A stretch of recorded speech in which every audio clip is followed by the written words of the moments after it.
Hello friends. आज का topic हमारा है न्यू क्रिटिसिज्म का। क्रिटिसिज्म जो हमने शुरू किया था उसकी सीरीज में हम जो है कंटिन्यू कर रहे हैं। तो आई होप कि पीछे वाली वीडियोस आपने देखी होंगी और समझ आया होगा। तो देखो, न्यू क्रिटिसिज्म क्रिटिसिज्म तो जैसे आपको पता ही है, क्रिटिसाइज करना, चाहे वो पॉजिटिव मैनर में कर रहा है या वो नेगेटिव मैनर में कर रहा है। ठीक है, जरूरी नहीं है कि क्रिटिसिज्म हमेशा नेगेटिव ही होता है। वो क्या कर रहा है कि जो आपने कुछ लिखा हुआ है या जो कुछ आपने बोला है उसको एनालाइज करके अपने थॉट्स उसके ऊपर लिखना या कहना, वो क्रिटिसिज्म होता है। चाहे वो फिर पॉजिटिव मैनर में बोला जाए या फिर नेगेटिव मैनर में बोला जाए। ठीक है, तो वो क्रिटिसिज्म हम जो है यहाँ पे पढ़ रहे हैं, और हमने दो क्रिटिसिज्म जो है वो पहले पढ़े हैं। एक हमने पढ़ा है रशियन फॉर्मलिज्म को। ठीक है, तो जो रशियन फॉर्मलिज्म को हमने पढ़ा था, स्टार्टिंग में हम कह सकते हैं कि जो हमारे पास 20th सेंचुरी थी उसमें जो क्रिटिसिज्म शुरू हुआ था, तो वहीं से जो है क्रिटिसिज्म की शुरुआत हुई थी। ठीक है, तो वो हमने पढ़ा है। और जो न्यू क्रिटिसिज्म है वो बिल्कुल आपके रशियन फॉर्मलिज्म के साथ मिलता जुलता है। ठीक है, थोड़ा बहुत डिफरेंस जो है वो ये रहता है कि जैसे कि रशियन फॉर्मलिज्म जो था वो रशिया में डेवलप हुआ था, मैंने आपको उस दिन भी बताया था। और जो हमारे पास न्यू क्रिटिसिज्म है वो हमारा अमेरिका में जो है डेवलप हुआ था। ठीक है, तो इसीलिए अमेरिकन लिटरेरी क्रिटिक्स जो है इसके अंदर जुड़े हुए मिलेंगे आपको। ठीक है, दूसरा क्या था कि जो फॉर्मलिज्म जो था वो फॉर्म की बात करता है। किसकी बात करता है? फॉर्म की, स्ट्रक्चर की बात करता है। लेकिन जो न्यू क्रिटिसिज्म है वो फॉर्म के साथ साथ कंटेंट की भी बात करता है। ठीक है, वो ये कहता है कि जो भी चीज हमने उसके अंदर लिखी हुई है that is also important as well as the format, as well as the form, the structure. ठीक है, स्ट्रक्चर तो इंपॉर्टेंट है ही है, वो मना नहीं करते हैं इस चीज के लिए। लेकिन वो साथ में ये भी कहते हैं कि we can't ignore the contents. ठीक है, सॉरी, कंटेंट्स को जो है हम इग्नोर नहीं कर सकते। तो इसीलिए जो इन्होंने एक नई जो है थ्योरी दे दी है न्यू क्रिटिसिज्म को लेकर के, उसको हमने पढ़ना है, लिटरेरी थियोरी को। ठीक है, और ये कब जो है वो स्टार्ट हुई थी? ये 1930s 40s 50s में जो है वो स्टार्ट हुई थी। अगर आपसे ये चीज पूछा जाए, जैसे कि हमने न्यू हिस्टोरिसिज्म के रशियन फॉर्मलिज्म के बारे में देखा था कि 1910 से लेकर 1930 तक का एक जो स्पैन उसका रहा था। ठीक है, फिर आर्केटाइपल की अगर हम बात करते हैं तो वो उस वीडियो में रह गया था, मैं यहाँ बता देती हूँ आपको। 1940s से 1950s का जो है एक टाइम स्पैन इन्होंने जो है कवर किया था। लेकिन उस दौरान जो है वो न्यू हिस्टोरिसिज्म, न्यू क्रिटिसिज्म भी चल रहा था साइड बाय साइड। ठीक है, न्यू क्रिटिसिज्म जो है वो कब जो है स्टार्ट हुआ था अगर माना जाए, तो सबसे पहले तो जो है एक ऐसा इंसान था, जोएल स्प्रिंग रैन करके। तो उसने जो है सबसे पहले 1910 में अपना एक लेक्चर डिलीवर किया था। ठीक है, उसने न्यू हिस्टोरिसिज्म को वहां पे बोला। लेकिन ये जो टर्म थी वो बहुत बाद में जाकर के मिड 20th सेंचुरी में जाकर के जो है वो डेवलप होनी शुरू हुई थी। और वो भी जॉन क्रो रैनसम के जो एक वर्क था द न्यू क्रिटिसिज्म, उसके थ्रू जो है ये स्टार्ट होनी शुरू हो गई थी। ठीक है, डेवलप हो गई थी। तो ये बात आपने ध्यान रखना है। अब इसमें हमारे पास होता क्या है, देखो ये चीज तो मैं आपको बता ही रही हूँ कि जो न्यू क्रिटिसिज्म है वो किसके ऊपर जो है फोकस करेगा। ये हमारे पास टेक्स्ट के ऊपर फोकस करेगा, कंटेंट के ऊपर फोकस करेगा। ठीक है, और बाद में जो है आई ए रिचर्ड्स जो है इसके साथ जुड़ जाते हैं, और आई ए रिचर्ड्स ने बहुत अच्छे अच्छे एक्सपेरिमेंट्स करके इस थ्योरी को जो है एक बेस दिया कि क्यों हम ये जो है टेक्स्ट पढ़ रहे हैं। तो उसके टेक्स्ट के ऊपर फोकस करते हुए उन्होंने अपनी लिटरेरी थ्योरी को डेवलप कर दिया था। ठीक है, तो पूरा डिटेल में करेंगे इसको अभी। तो सबसे पहले क्या लिखा है कि new criticism was a formalist movement. देखिए, फॉर्मलिस्ट मूवमेंट ही है ये, क्यों है? क्योंकि फॉर्म के ऊपर डिपेंड करता है। ठीक है, in literary theory that dominated American literary criticism in the middle decades of the 20th century. ठीक है, जो अमेरिकन लिटरेरी क्रिटिसिज्म है उसको डोमिनेट करते हुए ये आगे बढ़ा।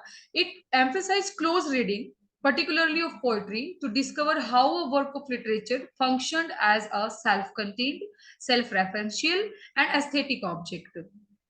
ठीक है, तो इसमें क्या हुआ कि देखो दो ये क्या करता है, सबसे ज्यादा पोइट्री के ऊपर फोकस करता है। आगे मैं थोड़ा सा आपको बताऊंगी कि पोइट्री और प्रोज के अंदर जो है ये क्या बोलते हैं कि अलग से वो कहता है कि पोइट्री का फॉर्मेट ही जो है वो अलग होता है, उसका कंटेंट ही अलग होता है, वो बियॉन्ड इमेजिनेशन भी हो सकता है। ठीक है, जिस तरीके से हमारे जो मेटाफिजिकल पोइट्स होते थे वो हमारे पास यूज करते थे। ठीक है, लेकिन जो प्रोज का एक जो स्टाइल होता है वो सिर्फ एक इंफॉर्मेशन प्रोवाइड कराना होता है, ठीक है, और उसका जो फॉर्मेट होता है, स्ट्रक्चर जो होता है वो भी डिफरेंट होता है। तो कंटेंट्स भी डिफरेंट हो गया, फॉर्मेट भी डिफरेंट हो गया। इसीलिए जो न्यू क्रिटिसिज्म है वो किसके ऊपर ज्यादा फोकस करता है, पोइट्री के ऊपर फोकस करता है, ठीक है। क्लोज रीडिंग होनी चाहिए उसकी, ठीक है, to discover how a work of literature functioned as a self contained and self referential aesthetic object. The movement derived its name from John Crow Ransom's 1941 book. John Crowe ransom की 1941 में एक book आई जिसका नाम था the new criticism. बस वहीं से आप मान लीजिए कि 1940 से लेकर के 50 तक जो है इसका फिर वो एक टाइम पीरियड रहा, क्योंकि 1941 में न्यू क्रिटिसिज्म के नाम से जो है एक जो बुक आई थी जॉन क्रो रैंसम की, तो जो एक आर्किटाइपल क्रिटिसिज्म चल रहा था उसको कह लीजिए कि उसको दबा दिया गया, और उसके बाद जो है ये जो एक नया क्रिटिसिज्म जो है वहां पर निकल आया, और वहीं से इसकी जो है शुरुआत हो जाती है, ठीक है।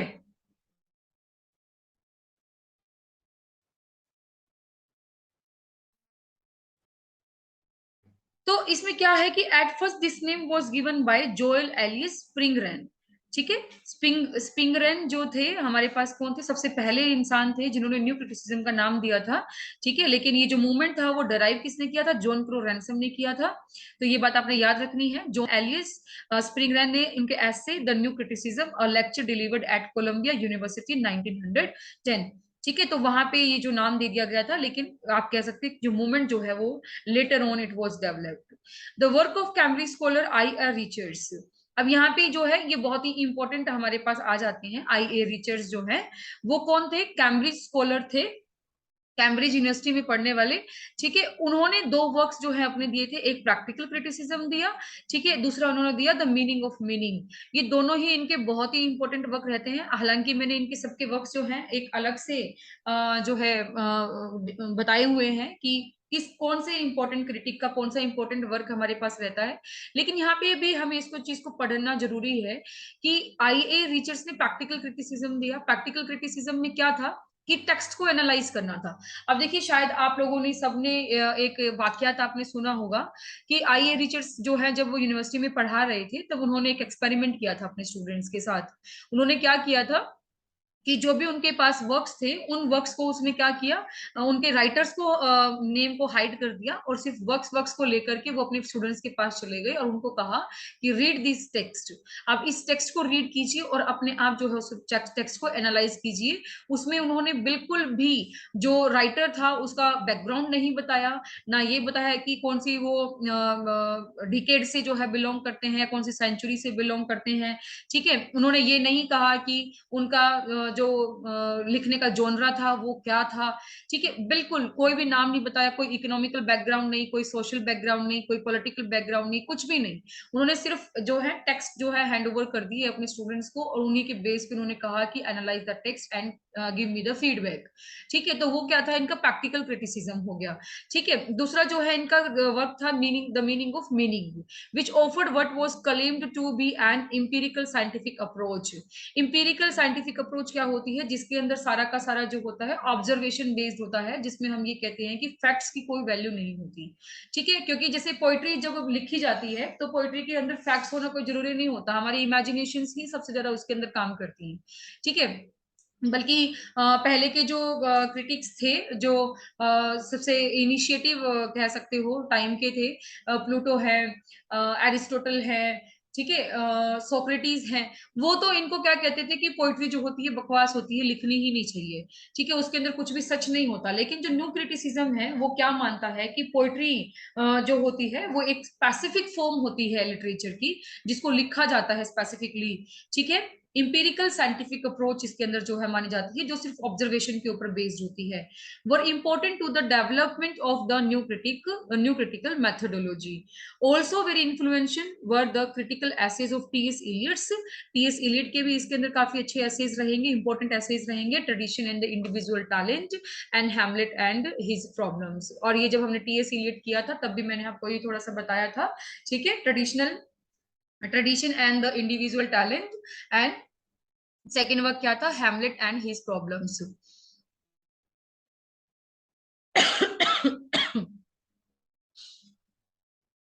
in which Eliot developed his notions of the theory of impersonality, जिसके अंदर वो क्या करती है, थ्योरी ऑफ इम्पर्सनैलिटी को जो है डेवलप करती है, डेवलप करता है, एंड ऑब्जेक्टिव कोरिलेटिव को जो है डेवलप करती हैं। और ये बहुत बहुत इंपॉर्टेंट है, मैं आपको ये पहले करा चुकी हूँ, अगर आपको गो थ्रू करना है तो आप टीएस लीड की वीडियोस को दोबारा एक बार गो थ्रू कर लेना, ठीक है। देन हमारे पास क्या आता है, रिस्पेक्टिवली इसमें इसलिए लिखा है कि जो ट्रेडिशनल में इंडिविजुअल टैलेंट है उसके अंदर इन्होंने थ्योरी ऑफ इम्पर्सनैलिटी दी है, and Hamlet and his problems में ऑब्जेक्टिव कोरिलेटिव की थ्योरी इन्होंने दी है। तो ये भी आप याद रखेंगे, क्योंकि ये स्पेशली मैच करके या फिर सीधा क्वेश्चन में आपसे पूछा जा सकता है कि theory of impersonality was given in which work of T S Eliot, ठीक है। तो वो किस में रहेगा, हमारे पास ट्रेडिशनल इंडिविजुअल टैलेंट के अंदर रहेगा, और ऑब्जेक्टिव कोरिलेटिव या कोरिलेशन जो है वो दिखाया जाता है थ्योरी इसमें हैमलेट एंड हिज प्रॉब्लम्स के अंदर, ठीक है।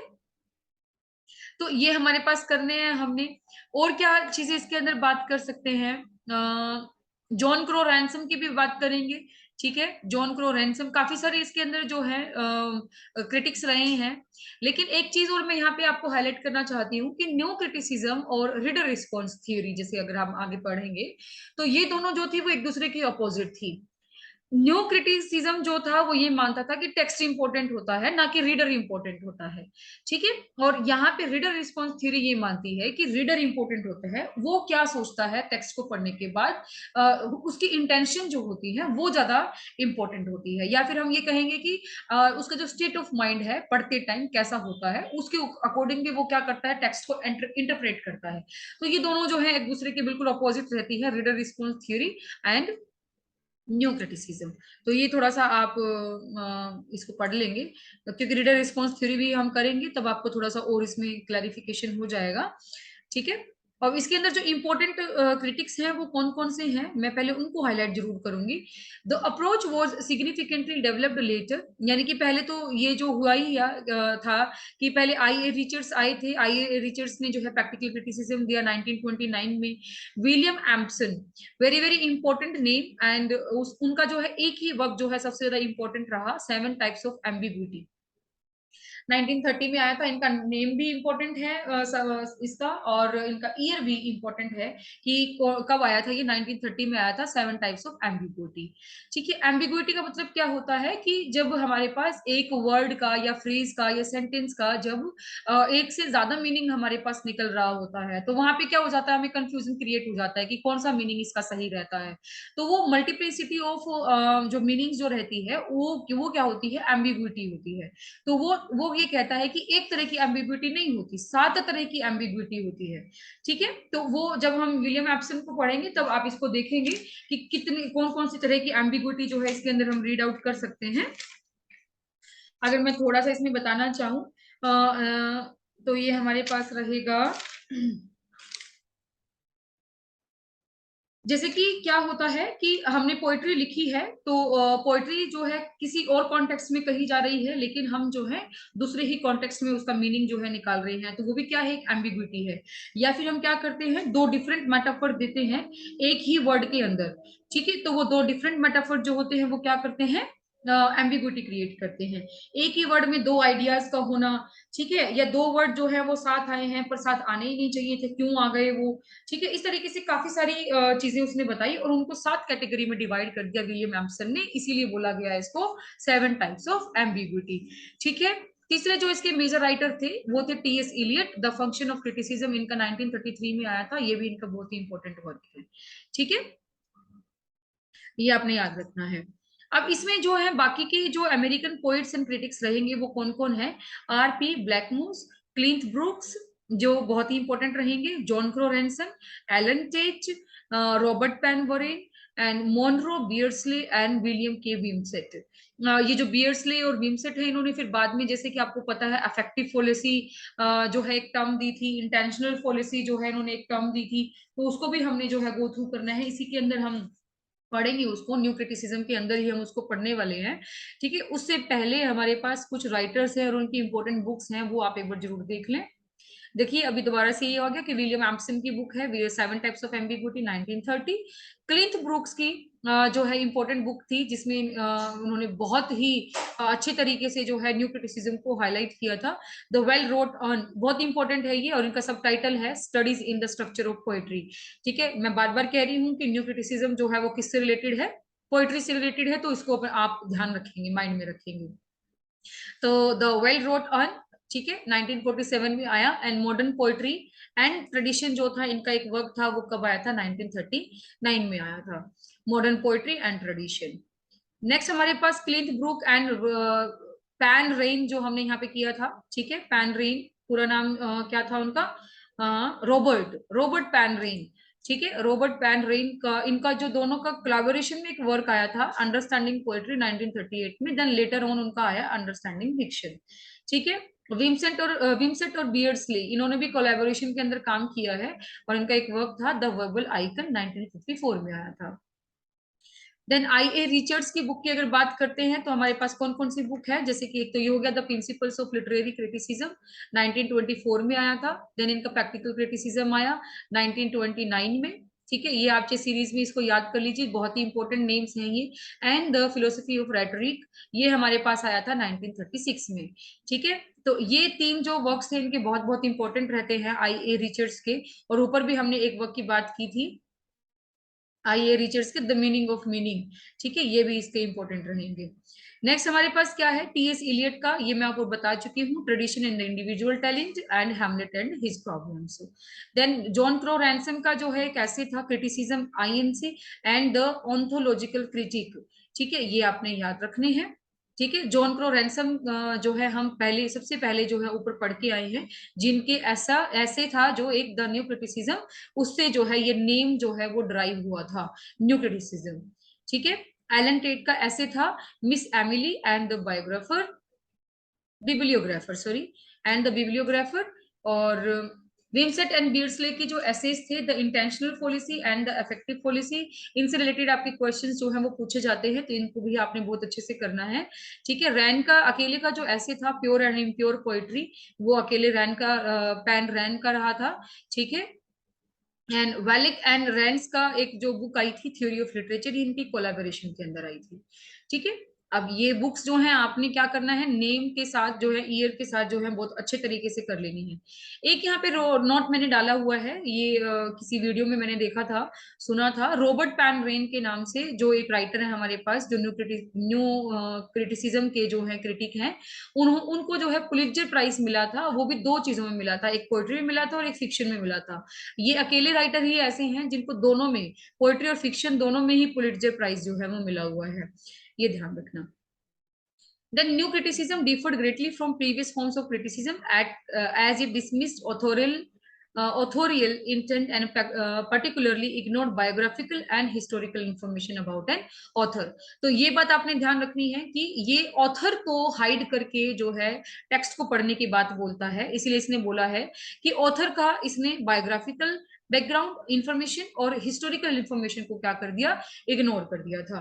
ठीक है, और इससे पहले इस तरह की कोई थ्योरी जो है नहीं दी गई थी। Instead it interpreted literature solely, यानी कि अकेले जो है हमने क्या करना है, लिटरेचर को इंटरप्रेट करना है on the basis of cohesiveness of the work, जो भी वर्क की कोहेसिवनेस है, वर्क का जो भी मैसेज वो कन्वे कर रहा है, उसी के अकॉर्डिंग हम उसको इंटरप्रेट करें, ना कि उसके राइटर की थॉट्स के अकॉर्डिंग उसको हम इंटरप्रेट करें। ठीक है, जैसे कि जॉन डन जो है वो मेटाफिजिकल पोएट थे। ठीक है, अब अगर मैं पहले ही ये कह दूंगी कि ये जॉन डन की पोम है, इसको पढ़ो, तो आपके दिमाग में यही आएगा कि वो तो मेटाफिजिकल पोएट था और इस तरह की पोएट्री लिखता था, तो मुझे तो पता है उसके बारे में, उसको इजीली आपको समझ में आ जाएगा वो। ठीक है, तो किड्स थे जैसे, ठीक है, वो नेचर के लिए लिखते थे, या फिर हम लेक पोइट्स की बात करते हैं, वो नेचर के लिए लिख रहे हैं। तो आपको क्या करना है, आपने सिर्फ यहाँ पे क्या करना है, टेक्स्ट को पढ़ना है, आपने सिर्फ वर्क को देखना है, आपने उसके कंटेंट को देखना है, उसके स्ट्रक्चर को देखना है, आपने उसके राइटर से कोई लेना देना नहीं। ठीक है, वो बात करता था न्यू क्रिटिसिज्म। अब इसकी जो की टर्म्स है न्यू क्रिटिसिज्म की, सबसे पहले तो इंटेंशनल फॉलिसी की अगर बात करें, ठीक है, इंटेंशनल फॉलिसी ये किसने दिया था? विमसेट एंड बियर्डसले ने दिया था, ठीक है, ये याद रखेंगे। उनका जो कैसे था, द इंटेंशनल फॉलिसी 1946 में ही आया था, ठीक है, 1946 में ये इनका ऐसे आया था। ये डिस्क्राइब क्या करता है? The problem inherent in trying to जज a work of art by assuming that the intent और purpose of the artist who created it. ये क्या करता है? इंटेंशनली हम क्या करते हैं कि पॉलिसी, अब देखो एक सेकेंड,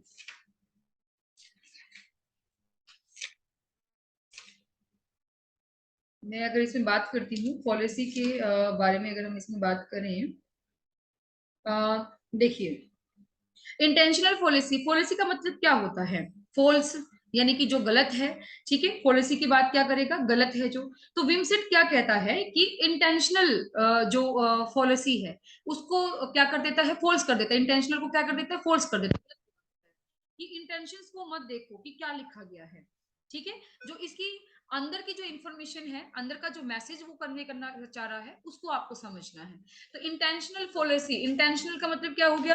जो जानबूझकर हम जो है उसको बताना चाह रहे हैं, जो हमारी इंटेंशन है कहने की, उसको क्या कर दिया? फॉल्स कर दिया, उसको क्या कर दिया? नेग्लेक्ट कर दिया, इग्नोर कर दिया, ठीक है। तो इसलिए क्या लिखा? A term used in 20th century literary criticism to describe the problem inherent in trying to judge a work of art by assuming the intent or the purpose of the artist। यानी कि जो artist का purpose है लिखने का, उसको उसको क्या कर दिया है हमने? इग्नोर कर दिया है, उसको हमने बिल्कुल नेग्लेक्ट कर दिया है।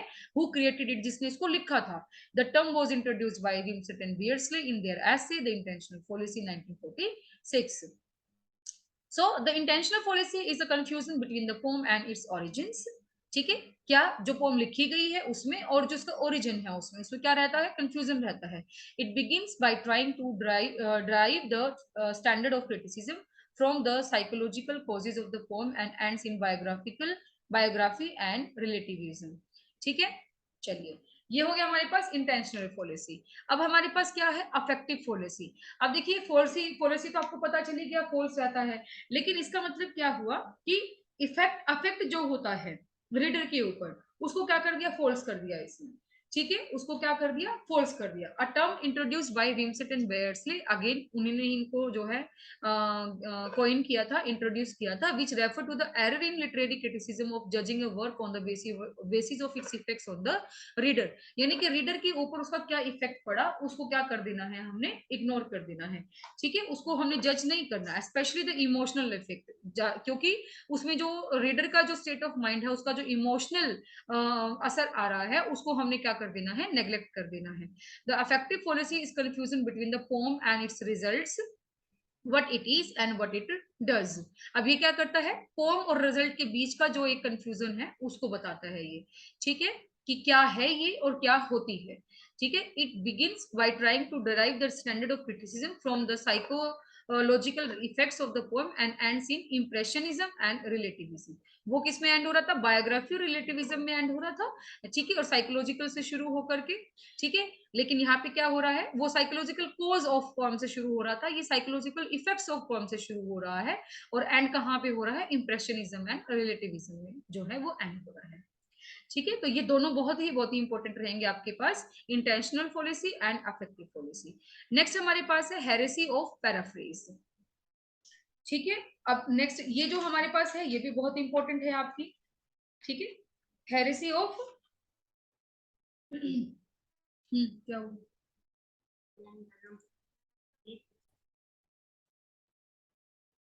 इसमें क्या होता है हेरेसी ऑफ पैराफ्रेज में? देखिए, सबसे पहले तो हम ये करेंगे कि ये इंट्रोड्यूस किसने की थी टर्म? क्लिंट ब्रूक्स ने की थी, और कौन से वर्क में की थी? द वेल रोट अर्न में की थी, ठीक है, हम ऊपर इसको डिस्कस कर चुके हैं, ठीक है। और ये जो एक टर्म है हेरेसी ऑफ पैराफ्रेज, उसका मतलब क्या है? occurs when a critic or reader interprets a text to mean something other than exactly what it says। यानी कि जो टेक्स्ट कहना चाह रहा है उससे बिल्कुल अलग तरीके से ही हमने उसको क्या कर लिया? इंटरप्रेट कर लिया, वो हमारे पास क्या होती है? हेरेसी ऑफ पैराफ्रेज होती है, ठीक है। क्योंकि ये क्या कहता है कि फॉर्म और कंटेंट जो होते हैं, क्रिटिसिज्म क्या कहता है, न्यू क्रिटिसिज्म, कि जो फॉर्म है और जो कंटेंट है वो दोनों क्या है? एक दूसरे से इनसेपरेबल है, ठीक है। और जो साइंटिफिक लैंग्वेज होती है उसमें ये कह रहा है कि वो दोनों अलग हो सकते हैं, लेकिन न्यू क्रिटिसिज्म ये कह रहा है पोइट्री लैंग्वेज के अंदर इनको अलग नहीं किया जा सकता। तो इसीलिए वो क्या कह रहा है हेरेसी ऑफ पैराफ्रेज के अंदर कि जो क्रिटिक ने जो कुछ भी लिखा है, क्रिटिक या रीडर जो होता है वो क्या करता है, उसको क्या करता है, टेक्स्ट को कुछ और ही समझ लेता है जो मैसेज एक राइटर जो है वो उसको कन्वे करना चाह रहा था उसकी वजह। ठीक है। The heresy is that of assuming that the meaning of a work of art can be paraphrase. और वहां पे क्या हो जाएगा कि जो मीनिंग है, जो भी वर्क उन्होंने लिखा है उसका जो मीनिंग है उसको क्या किया जा सकता है, पैराफ्रेज किया जा सकता है। ये उनकी क्या होगी, हेरेसी होगी। ठीक है। Brooks argued that any attempt to transform poetic meaning to a prose statement, such as a descriptive or thematic interpretation, was to do injustice to a poem. ये क्या कह रहा है कि अगर हम ये कह दें कि पोएट्री को जो है प्रोज के फॉर्मेट के अंदर भी लिखा जा सकता है, तो वो बिल्कुल ही इनजस्टिस हो जाएगा पोएम के साथ। ठीक है, क्योंकि पोएम लिखने का जो एक तरीका है वो एक अलग रहता है प्रोज से। ठीक है, जैसे कि प्रोज जो होता है वो सीधे सीधे लाइन में लगातार लिखते चले जाते हैं, लिखते चले जाते हैं, क्योंकि वो इन्फॉर्मेटिव होता है। लेकिन जो पोइट्री होती है उसके अंदर हमें ब्रेक लाइन करनी पड़ती है, लाइन को ब्रेक करना पड़ता है जहां मर्जी आती है, या फिर हम कहते हैं कि जहां रिक्वायरमेंट होती है हमारे पास, मीटर को हमें उसके अंदर ध्यान रखना पड़ता है। ठीक है, उसमें डिवाइसेस को ध्यान रखना पड़ता है, टोन को ध्यान रखना पड़ता है। ठीक है, आप इसमें क्या कहेंगे कि जो हाई हाई पीच होती है या हाई टोन होती है, लोअर टोन होती है, उन सब चीजों का हमें उसके अंदर ध्यान रखना पड़ता है। तो ये चीजें तो हम प्रोज के अंदर कर ही नहीं रही हैं। तो जो पोइट्री है वो प्रोज से मच डिफरेंट हो जाती है, और वो ये कहता है कि अगर पोइट्री को हम उसके अंदर अगर इंक्लूड करने की कोशिश करेंगे तो वो उसके साथ नाइंसाफी होगी, वो उसके पूरे जो भी एक मैसेज होता है उसको कन्वे करने में हेल्प नहीं करेंगे, और वो बिल्कुल गलत हो जाएगा। ठीक है, बस यही था हमारे पास न्यू क्रिटिसिज्म के अंदर। इसको एक बार गो थ्रू कर लीजिएगा, नहीं समझ में आए तो वीडियो को दोबारा देख लेना। कोई भी आपको तो वो लगता है, डाउट लगता है, तो आप उसको मैसेज करके ग्रुप में पूछ सकते हो। ठीक है। एक जो है फिनोमेनोलॉजिकल क्रिटिसिज्म जो है, ये थोड़ा सा मैं आपको बता देती हूँ। इसमें बहुत ज्यादा कुछ करने की आपको जरूरत नहीं है, एक दो बस इंपॉर्टेंट नेम्स हैं वो कर लीजिए, उनके इंपॉर्टेंट वर्क्स हैं वो कर लीजिए। ये क्या था कि फिनोमिनोलॉजिकल जो है, phenomenological criticism is a method of criticism that focuses on the impressions received by the reader. यानी कि जो कुछ भी हम पढ़ रहे हैं और उसके अकॉर्डिंग हम जो है क्या रिसीव कर रहे हैं। देखिए, उससे पहले मैंने आपको एक बताया था अनकॉन्शियस वाला, जो एक मेथड बताया था कि हमारे सबकॉन्शियस माइंड के अंदर, अनकॉन्शियस माइंड के अंदर चीजें जो है, एक्सपीरियंस जो है वो इकट्ठा होता चला जाता है। लेकिन ये जो है फिनोमिनोलॉजिकल क्रिटिसिज्म जो है वो किसके ऊपर बात करता है, करंट के ऊपर बात करता है, कि जो कुछ भी हम सीख रहे हैं रीडर के ऊपर उसका जो है इंप्रेशंस होते हैं, उसका जो है प्रभाव पड़ता है। ठीक है, तो जो भी वो पढ़ेगा वो जो है वो गेन करेगा। ठीक है, वो उसका एक्सपीरियंस होगा। तो ये एडमंड हसरल ने जो है इसको फर्स्ट डेवलप किया था। who defined phenomenology as a form of methodological idealism seeking to explore an abstraction called human consciousness। ठीक है, तो आप इसको ध्यान रखेंगे, ह्यूमन कॉन्शियसनेस का जो है कॉन्सेप्ट जो है वो किसने दिया था, एडमंड हसरल ने दिया था। ठीक है। सेकंड जो है इंपॉर्टेंट नेम जो है किसका रहता है, मार्टिन हेडेगर का रहता है। हेडेगर जो था उसने क्या कहा था कि phenomenology is to let that which shows itself be seen from itself in the very way in which it shows itself from itself. यानी कि कहने का मतलब क्या है कि जो चीज हमें दिखाई दे रही है उसको उसी चीज में ही आपको गेन करना है, और जो चीज दिख रही है वो अपने आप को वैसे ही दिखाएगी जैसा वो दिखाना चाहती है। ठीक है, यानी कि जो चीज हमारे सामने है, मान लीजिए कोई पोइट्री है। ठीक है, वो पोइट्री जो है वो जैसी दिख रही है उसको वैसे ही गेन करना, और वो जो जैसी दिख रही है वैसी ही है, उसके अंदर आपको इंटरप्रेट करने की ज्यादा जरूरत नहीं है, अपने दिमाग लगाने की उसके अंदर ज्यादा जरूरत नहीं है, अपने इंटेंशंस डालने की जरूरत नहीं है, अपने अपने इफेक्ट्स डालने की जरूरत नहीं है। ठीक है, तो इसीलिए वो क्या कहता है कि to let that which shows itself be seen from itself, जो है उसी को ही आपने उसमें से देखना है, in the very way in which it shows itself from itself। Okay, and यहाँ पे एक जो टर्म है डेजिन की, वो भी जो है इसके अंदर जो है बताई गई है। ठीक है, बस इतना याद रखेंगे आप, और ज्यादा कुछ नहीं। ठीक है, और यहाँ पे कुछ आ गए हैं important works, phenomenology of perception 1945, phenomena and other essays on Husserl's theory. Husserl's आएगा यहाँ पे आई थिंक, मैं एक बार चेक कर लूंगी, हसरल्स आना चाहिए यहाँ पे। ठीक है, European sciences and upon the writings of Husserl, यही है। ठीक है, and phenomenological philosophy and interpretation essays in consciousness of the author and hermeneutics। ठीक है, ये हमारे पास इसको आपने एक बार गो थ्रू कर लेना है, बस यही आपने आपके लिए इम्पोर्टेंट है, यही आपने करने हैं। ठीक है, तो नेक्स्ट जो वीडियो होगी उसमें हम जो है नेक्स्ट के हो सकता है फेमिनिज्म को हम स्टडी कर लेंगे या अदर क्रिटिक्स को जो है हम स्टडी करेंगे। ठीक है, till then take care, bye bye. इन कोई भी प्रॉब्लम लगती है आपको तो आप जो है फ्रैंकली मैसेज करके पूछ सकते हैं। Thank you very much.